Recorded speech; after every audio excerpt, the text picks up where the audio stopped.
Assalamualaikum warahmatullahi wabarakatuh. Alhamdulillahi wa kafa wassalatu wassalamu ala nabiyina mustafa wa ala alihi washabihi wa man iqtafa amma ba'du. Berjumpa lagi dengan para sahabat-sahabat. Kali ini kita akan membedah tentang hal-hal yang terkait dengan zakat fitrah. Ada tanya jawab zakat fitrah. Materi ini saya ambilkan dari buku fikih puasa dan zakat fitrah yang diterbitkan oleh LBM PJNU Kota Kediri.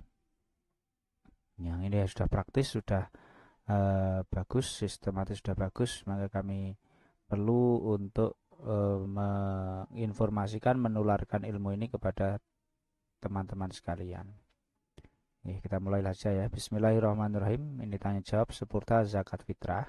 Untuk yang pertama adalah zakat pada saudara kandung. Zakat kepada saudara kandung.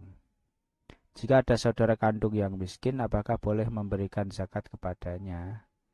Jawaban boleh. Ini diambilkan dari Hasyiah I'anatul Thalibin ala Fathil Mu'in. Kalau dari referensi baratnya, walau atau hali kafirin au man bihirikun au hasyimiyin au muttalibin au ghaniyin au makfiyin binafaqati qaribin lam yujzi. Jika zakat itu diberikan kepada orang kafir, kemudian budak, kemudian keturunan Sayyid Hashim atau Sayyid Muttalib, berarti keturunan Nabi, atau ghaniyin atau orang kaya, au makfiyin binafaqati qaribin, atau orang yang sudah dicukupi dengan nafkahnya kerabat, maka tidak cukup, maka zakat tidak boleh. Ini zakat tidak boleh. Nah, poinnya di sini yang kesannya mirip adalah orang yang sudah dicukupi dengan nafkahnya kerabat. Ini gak cukup. Ternyata dalam qauluhu binafaqati qarib, maksudnya adalah ai wajibatin. Maksudnya orang yang wajib menafkahi. Ilangkol hingga dawuhnya musannif wa kharaja biha an nafaqah ghairul wajibah. Ini mengecualikan nafkah yang tidak wajib. Karena nafaqatil akh ala ukhtihi, sebagaimana nafkahnya seorang saudara laki-laki kepada saudara perempuannya. Fala tamna'u al-faqra wal maskanah. Sehingga nafkah yang diberikan oleh saudara ini tidak bisa mencegah atau menghilangkan sifat fakir dan miskin. Jadi untuk nafkah keluarga yang bisa ketika sudah dicukupi oleh keluarga, itu nafkah yang dimaksud adalah nafkah kerabat yang sifatnya itu nafkah wajib, yaitu nisbatnya adalah untuk orang tua ke anak atau anak ke orang tua. Sedangkan untuk saudara ini semisal memberi nafkah itu bukan nafkah yang wajib. Karena bukan nafkah yang wajib, maka tidak bisa menggugurkan status sebagai fakir atau miskin. Karena statusnya masih fakir atau miskin, maka boleh diberi zakat. Jadi intinya zakat kepada keluarga itu tidak boleh jika keluarga itu termasuk orang yang wajib kita nafkahi. Contoh istri, kemudian anak, orang tua itu enggak boleh. Kalau keluarga yang sudah tidak wajib dinafkahi seperti kakak, adik, maka boleh untuk memberikan zakat kepada mereka. Kemudian permasalahan yang kedua, zakat fitrah untuk satu orang. Praktek yang terjadi, zakat fitrah hanya diberikan pada satu orang penerima zakat. Sahkah praktek yang demikian? Nah, kalau kita melihat ayat Al-Qur'annya itu kan innamas shadaqatu lil fuqara wal masakin al-ayah. Sesungguhnya zakat-zakat itu diberikan kepada orang-orang fakir, orang-orang miskin.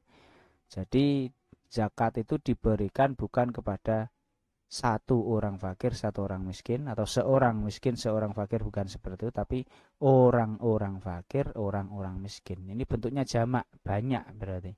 Nah, minimal yang namanya jamak itu tiga. Jadi hukum asalnya yang pendapat yang kuat tentunya, Nanti zakat itu asalnya harus diberikan kepada golongan fakir, golongan orang miskin, minimal 3. Nah, terus kalau praktek kita biasanya yang memberikan zakat secara langsung, hanya kadarnya misalnya 3 kilo atau berapa itu, kemudian kalau dibagi agaknya nggak mencukupi, apakah sah jika zakat itu langsung diberikan kepada satu orang saja? Jawabannya sah menurut sebagian ulama. Ini diambilkan dari Hasyiah Al-Bajuri Al-Fathil Qorib. Wa tudfa'u az-zakat ilal asnaf as-sanamaniyah. Zakat diberikan kepada 8 golongan. 8 golongan.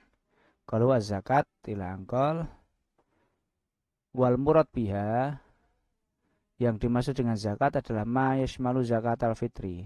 Termasuk dari zakat adalah zakat fitrah.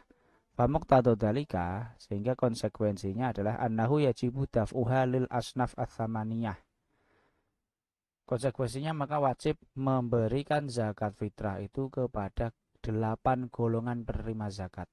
8 golongan, bukan 8 orang, 8 golongannya. Wa fihi usrun. Nah, ini sulit. Wa inkana huwa dhahirul mazhab. Walaupun ini adalah pendapat dari mazhab yang ibaratnya yang tampak, pendapat yang jelas dari mazhab ya ini mestinya. Pendapat yang unggul yang tampak dari mazhab ya mestinya adalah ini. Harus diberikan kepada golongan-golongan 8 penerima zakat itu. Karena ya tadi fuqara wal masakin, bukan fakirun wa miskinun. Orang-orang fakir, orang-orang miskin. Waqtara ba'dhum jawaza sorfiha ila wahidin. Namun sebagian ulama berpendapat bahwa boleh memberikan zakat itu kepada satu orang. Wala ba'sa bitaqlidihi. Dan pendapat ulama ini boleh untuk diikuti fi zamanina hadza, di zaman kita sekarang. Kalau sudah sulit fenomenanya, banyak orang yang prakteknya itu tidak zakat melalui amil. Kalau melalui amil sudah beres, semuanya bisa dibagi melebihi 3 orang itu sudah bisa. Tapi kalau prakteknya itu memberikan sendiri-sendiri tanpa melalui amil, ini pasti kesulitan untuk membagi secara rata semua golongan dan juga masing-masing minimal 3, itu sulit. Qala ba'duhum, bahkan sebagian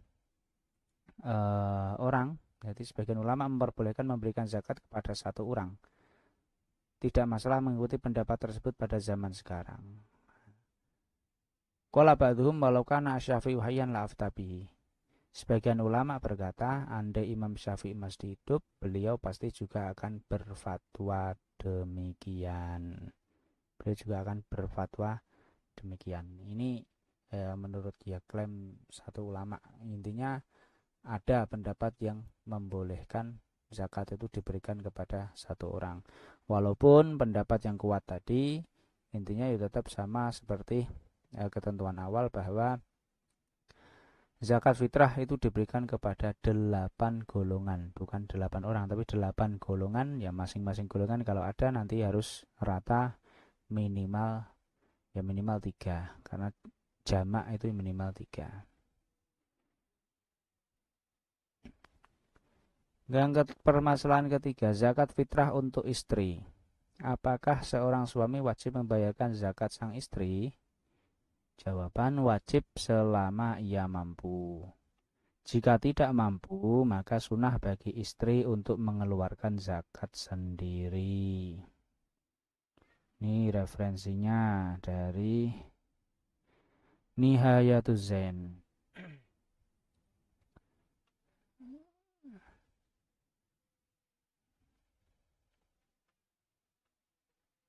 Ya.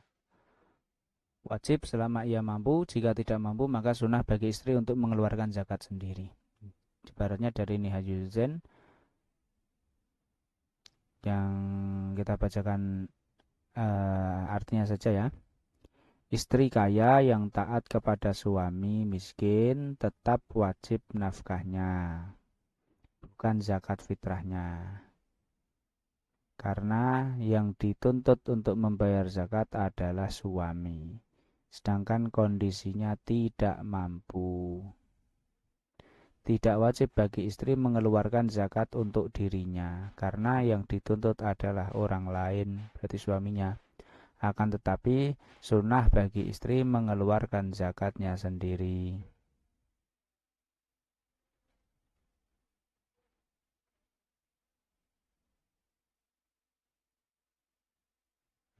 Jadi seperti itu.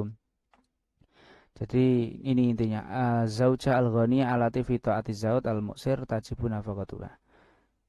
Istri yang kaya yang taat kepada suaminya, karena penyebab dari nafkah itu syaratnya harus taat kepada suami, namun suaminya itu miskin, maka istri itu tetap wajib dinafkahi. Kalau masalah nafkah itu nggak ada istilah kalau nggak mampu terus akhirnya nggak wajib, nggak ada.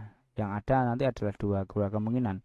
Jika si istri merelakan, misalnya nggak hari ini satu hari nggak bisa menafkahi, jika istri merelakan maka nanti ibaratnya kok contoh wong utang wis rasa bayar dilunasi ya. Jadi nggak usah, nanti nggak ada utang nafkah. Tapi kalau si istri tidak merelakan tapi hanya sabar, ya wis nek saiki durung ngono ya sesuk dijoli, maka nanti si suami wajib membayar untuk nafkah yang kemarin misalnya nggak mampu. Ini masalah nafkah nggak bisa gugur karena status miskinnya suami. Tapi kalau fitrah, zakat fitrah itu kan bisa gugur. Kalau untuk zakat fitrahnya bisa gugur. Bisa gugur ya, bisa gugur. Kalau si suami memang nggak mampu untuk menzakati fitrah istrinya, maka zakat fitrah ini gugur. Gugur bagi si suami. Kalau bagi si istri ya dia nggak punya kewajiban untuk zakat fitrah karena yang punya kewajiban itu adalah orang yang menafkahinya, jadi suaminya. Berarti untuk kesimpulannya nanti adalah jika si suami mampu memberikan zakat fitrah pada istrinya maka wajib. Jika tidak mampu, maka si istri juga nggak wajib menzakati fitrah diri sendiri, tapi hanya sunnah untuk si istri mengeluarkan zakat fitrah untuk dirinya.